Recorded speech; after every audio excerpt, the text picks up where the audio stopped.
হয়, এই মুহূৰ্তত মই উপস্থিত আছোঁ কলিয়াবৰৰ ৰৌমাৰী দলনি।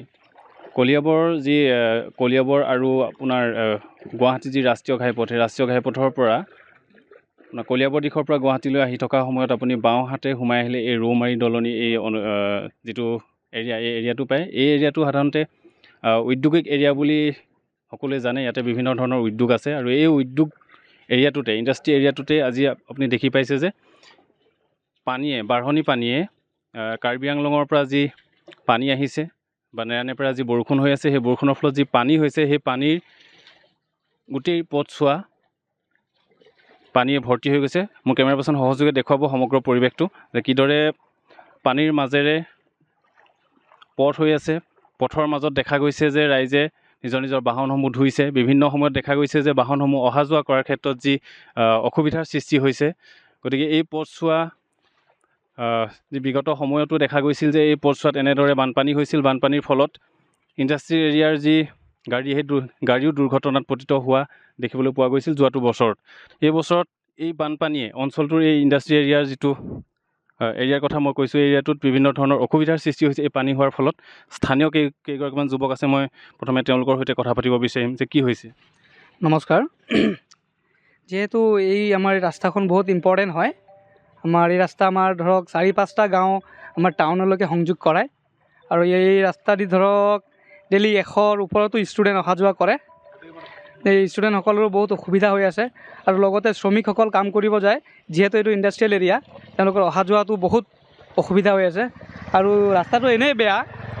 প্ৰত্যেকবাৰে বানপানী অহাত মানে ৰাস্তাটো ধুই শিলগুটিসমূহ আঁতৰি গ'ল আৰু তাৰপৰা ৰাস্তাটো আৰু বেছি বেয়া হৈ যায় মানে।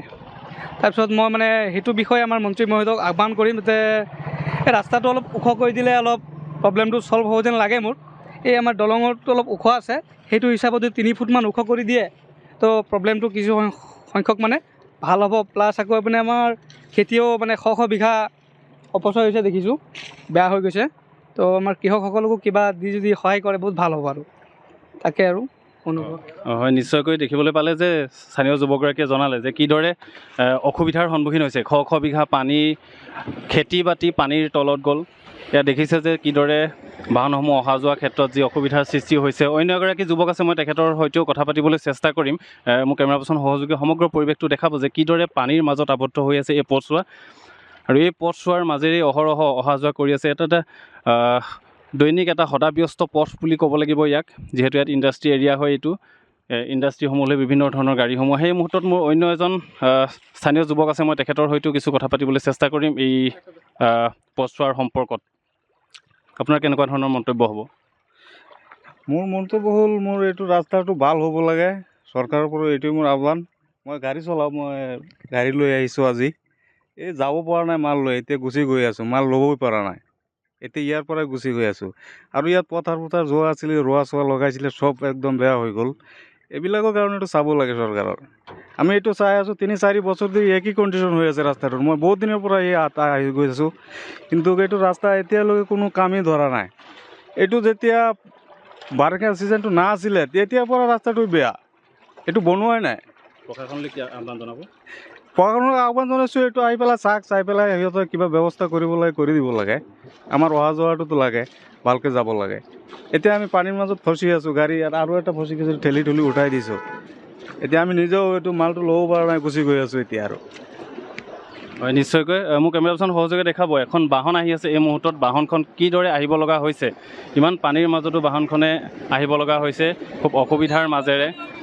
বহুত পানী হোৱা বুলি তেখেতলোকে কৈছে। মই এই মুহূৰ্তত তেখেতৰ হয়তো কিছু পাতিবলৈ চেষ্টা কৰিম। মানে কি ক'ব? পানী বহুত হৈছে আৰু গাড়ী চলাবলৈ হেৰি অসুবিধা। চৰকাৰলৈ কিবা আহ্বান জনাব? চৰকাৰে এইটো কিবা ব্যৱস্থা কৰিব লাগে। ঠিক আছে। তেখেতলোকেও জনাইছে যে গাড়ী যি অহা যোৱা সময়ত যি কষ্ট হৈছে, সেই কষ্টৰ সন্মুখীন হোৱাৰ কথা তেখেতলোকে জানিব দিছে। শ বিঘা কৃষিভূমি মানুহে কৰিছিল, সেই কৃষিভূমি ইতিমধ্যেই পানীৰ তললৈ গ'ল। এইসমূহৰ ব্যৱস্থা চৰকাৰে কেনেদৰে ল'ব, সেয়াহে হ'ব পৰৱৰ্তী সময়ত লক্ষণীয়। যিকোনো খবৰৰ বাবে যোগাযোগ কৰক 9181 307 221 আমাৰ এই নম্বৰত।